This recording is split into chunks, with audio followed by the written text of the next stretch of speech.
Hello 各位好，繼續今日嘅簡單分享。呢隻咧就係Archaeornithomimus 咁啊應該係似鳥龍啊。咁啊佢有啲同雀仔有啲關係嘅，但係即係未係好似雀仔，但係應該就相信係有羽毛嘅。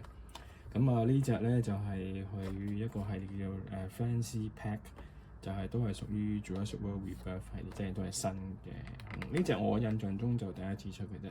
咁我因為近期開始對啲雀鳥型或者有羽毛嘅恐龍咧有啲興趣啊，因為大家都知啦，即係而家嗰個科技嗰個知識咧，就係話其實鳥類就係恐龍嘅其中一支咁生存咗落嚟，咁啊恐龍就冇滅絕到嘅。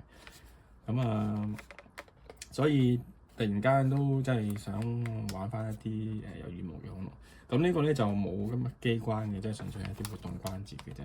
咁啊簡簡單單。咁啊呢個係仲有其他，即係呢一 pack 呢個 wave 咧，仲有其他4隻啦。咁我都買咗呢隻嘅。OK。咁啊快脆出嚟睇下啦。咁呢個應該簡單，就冇乜特別。咁大家睇下啲相識啊。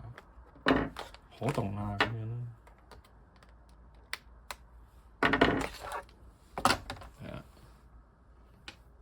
咁啊腳啦、腳啦、手啦，睇下啲雕刻啦、頭。唔好意思啊，頭先拍下又冇咩味啦部機。咁啊繼續啦，好快介紹下啦，喐啦。咁啊頭頸啊嘴啦，個頭就冇嘅，所謂頸。咁啊係咁多相識就好簡單，一撇黃色、兩撇黃色，個頭地有少少橙色。